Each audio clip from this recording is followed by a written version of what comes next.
नमस्ते दोस्तों, आज आप सभी का फिर एक बार स्वागत है न्यूमरोलॉजी के हमारे नेक्स्ट वीडियो में। आज हम बात करेंगे मूलांक 9 के विषय में। क्यों? क्योंकि 2025 अब नज़दीक आ गया है। 2025 का टोटल 2 + 0 + 2 + 5 9 आएगा। 9 नंबर के लिए बेहद इंपॉर्टेंट जा सकता है। मतलब जो रूल होते हैं अंक 9 से, जैसे कि अगर आपका मूलांक 9 है, मतलब अगर आप 9, 18, 27 बॉर्न है, तो आपके लिए जो मूलांक 9 हुआ आपके लिए 2025 इंपॉर्टेंट रह सकता है। या फिर अगर आपका भाग्यांक 9 है तब भी आपके लिए ये साल इंपॉर्टेंट जा सकता है। तो स्पेशली मैं कहूँगा कि मूलांक 9 ने तो ये वीडियो देखना ही देखना चाहिए। इस वीडियो को अंत तक देखें, बहुत सारी काम की चीज़ें आपको मिल सकती है। तो सबसे पहले मैं ये बताऊंगा कि 2025 आने वाला है और 2025 का टोटल 9 आएगा और वो आपके लिए बहुत इंपॉर्टेंट जा सकता है। तो उसके लिए प्लानिंग कैसे करें। अब आने वाले समय में सब ईयर तो आएगा ही आएगा, लेकिन उसके लिए अगर आप अच्छे से प्लानिंग करें तो आप इसको फुल्ली यूटिलाइज कर सकते हैं। तो जैसे कि न्यूमरोलॉजी ये बताता है कि आपके लाइफ में कब इंपॉर्टेंट पॉइंट्स रहेंगे। जो लोग मेरे वीडियो रेगुलरली देखते हैं उनको पता है कि स्पेसिफिक रनिंग एज में, स्पेसिफिक कैलेंडर ईयर में स्पेसिफिक लोगों के काम होते हैं।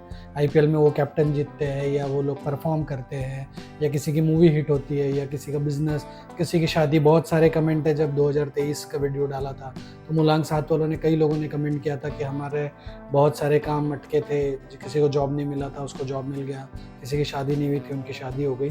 तो अब समय आने वाला है मूलांक 9 वालों का। मूलांक 9 वालों के लिए कुछ चीज़ों पे प्रिकॉशन भी लेने हैं। तो वो कौन सी चीज़ें वो भी मैं लास्ट में बताऊंगा। लेकिन सबसे पहले अब 2025 आने को कुछ महीने बचे हैं, तो आपको बेस तैयार करना है। कैसा होता है कि अगर आपको पता है कि ये साल मुझे बिजनेस स्टार्ट करना है, तो उसके लिए पहले आप रिसर्च करेंगे, मार्केट स्टडी करेंगे, आप एनालिसिस करेंगे, आप आपके लिए जगह ढूंढेंगे, बिजनेस का नाम रखेंगे, बिजनेस की वेबसाइट बनाएंगे, मार्केटिंग स्ट्रेटेजी बनाएंगे। तो ये सब के लिए समय लगेगा। अगर आप यही 2025 में शुरू करते हैं तो हो सकता है कि पूरा साल भर होते होते आपको 1 साल लग जाए और आप गलत टाइम पे शुरू कर जाए। तो मैं ये वीडियो इसलिए बनाया ताकि आप अभी से प्रिपरेशन में लग जाए।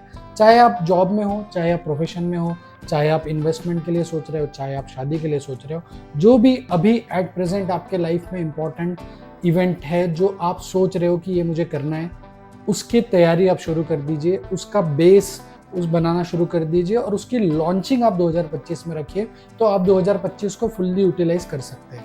लेकिन 2025 में मैं आपको बताऊं कि फरवरी के बाद आपको ज़्यादा चीज़ें ट्राई करनी है या फेब के बाद आपको चीज़ें शुरू करनी है। तो फेब तक आप अभी कुछ महीने और जनवरी फरवरी को आप यूटिलाइज कर सकते हैं for your planning, for your research. अगर आप बिजनेस कर रहे हो तो रिसर्च कर ले, प्लानिंग कर ले, मार्केट स्टडी कर ले, एनालिसिस कर ले, आपकी वेबसाइट बना ले, आपका एम्प्लॉय डिसाइड कर ले, आपकी जगह फिक्स कर ले, आप कौन सा बिजनेस कर रहे हैं उसके बारे में मार्केटिंग स्ट्रेटेजीज कर ले और फिर आप मार्केट में उतरिए। अगर आप नौकरी कर रहे हैं और आप प्रमोशन के लिए चाहते हैं कि एग्ज़ाम देनी है प्रमोशन के लिए, या किसी सीनियर से बात करनी है, या आपको कोई परफॉर्म करके दिखाना है, तब जाके आपको अप्रेजल या आपका चीज़ें मार्च अप्रैल में जो भी होगा उसमें आपको फ़ायदा होना है, तो अभी अपने आप पे, अपने स्किल्स पे, अपने लूपहोल्स पे काम कर लीजिए। तो शायद अगले कुछ महीनों में आपको रिजल्ट आ जाए और उसका फ़ायदा आपको 2025 में देखने को मिले। आप अगर आप जॉब में हैं तो आपको इस तरीके से प्लानिंग करनी है। अगर आपकी यंग है, शादी नहीं हुई है और शादी के लिए रिश्ते ढूंढना शुरू कर रहे हैं, तो अभी अगर आपको मैट्रिमोनियल साइट्स में देना है या रिश्तेदारों को बताना है तो अब से प्रोसेस शुरू करिए, सो दैट आपका उस टाइम पे आपका काम बन सकता है, उस टाइम पे आपकी शादी हो सकती है। ठीक उसी तरीके से आपका कोई भी इंपॉर्टेंट, मैं ये सिर्फ जनरल एग्जांपल ले रहा हूँ कि नौकरी, बिजनेस या शादी, ये कोई इंपॉर्टेंट इवेंट्स है लाइफ के, तो इसके लिए बहुत सही टाइम है। हो सकता है कि आपको स्पोर्ट्स में उतरना है, हो सकता है कि आपको कुछ और चीज़ करनी है, तो उसके लिए प्रिपरेशन अभी करें और 2025 में फेब के बाद आप सारी चीज़ें ट्राई करिए, तो शायद आपको ज़्यादा रिजल्ट मिलेंगे। आप हो सकता है कुछ और बड़े रिस्क लेना चाहे, कोई इन्वेस्टमेंट करना चाहे तो भी 2025 में करिए, जनवरी फरवरी के बाद, तो आपको रिजल्ट मिलने की ज़्यादा चांसेस है।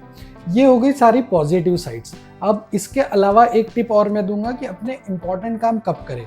तो अपने इंपॉर्टेंट काम आप या तो आपको 9, 18, 27 पे करने हैं या तो 6, 15, 24 पे करने हैं। तो अगर आप कोई भी जैसा स्टार्ट कर रहे हैं, बिजनेस का हो या शादी के लिए प्रपोजल के लिए मिलने जाना हो, या फिर आप जॉब के लिए किसी सीनियर से बात करनी है, आपको ईमेल डालनी है, आपको नौकरी के लिए अप्लाई करना है तो सीवी भेजना है, तो जनरली 9, 18, 27 या 6, 15, 24 को प्रीफर करें। तो ये डेट्स पे हो सकता है कि आपके काम ज़्यादा आसानी से बने, आपको रिस्पॉन्स आ जाए, सामने वाला फ्री हो और आपका मेल पूरा पढ़ ले, जिसकी वजह से आपको रिस्पॉन्ड कर दे, आप में इंटरेस्ट दिखाए, या ऐसी सारी चीज़ें हो सकती है। सो ये कुछ चीज़ें जो आपको ध्यान रखनी है। तीसरी, अब ये हो गई पॉजिटिव साइड। नेगेटिव साइड एक है कि 9 नंबर ये इंजुरी का कारक होता है। जो मेरे वीडियोस रेगुलरली देखते हैं उनको पता है कि 9 नंबर मंगल का नंबर होने की वजह से कुछ चीज़ें मैं आपको बोलता हूँ कि 9 ये कुछ चीज़ों में इंजूरियस रह सकता है, कुछ चीज़ों में आपको तकलीफ दे सकता है, वो है इंजुरी और हेल्थ इशू। तो इंजुरी का टेक केयर करें। तो जो भी एडवेंचर स्पोर्ट जो भी आपको पसंद होता है, या स्पीड, थ्रिल, गाड़ियाँ पसंद होती है, तो अगले साल थोड़ा संभल के चलाएं। जहाँ पे आपका काम शार्प ऑब्जेक्ट्स या अम्यूनेशन से रिलेटेड या फायर से रिलेटेड या ऐसी चीज़ें जो ज्वलनशील पदार्थ है, एक्सप्लोजिव है, ऐसी जगह पे काम करते हो तो थोड़ा केयरफुल करें। हमेशा फायर सेफ्टी और बाकी सेफ्टी के साथ आप आपकी सारी चीज़ें करें तो आपको ज़्यादा अच्छे रिजल्ट्स आ सकते हैं। फिर उसके बाद मैं कहूँगा कि आपको स्पेशली कुछ डेट्स पे केयरफुल रहना है। वो डेट्स है 8, 9, 17, 18 और 26, 27। अब आप सोचोगे अभी मैंने थोड़ी देर पहले 27, 9 और 18 को तो इम्पोर्टेंट काम करने बोला है। तो ये दोनों चीज़ें, इसमें क्या है कि 9 अब नंबर आपके लिए सूटेबल भी जा सकता है, but at the same time injury भी दे सकते हैं। तो आप उस दिन इंपॉर्टेंट काम जरूर करें, आप CV ज़रूर भेजें, आप आपका बिजनेस की प्रपोजल भेज सकते हैं, बाकी चीज़ें कर सकते हैं, but at the same time उस दिन पे गाड़ी संभल के चलाएं, या सेफ्टी बेल्ट पहन के रहे, या सीट बेल्ट लगा के रहे, हेलमेट पहन के रहे, और मोबाइल ना निकाले गाड़ी चलाते हो। तो ये प्रिकॉशंस आप ले सकते हैं।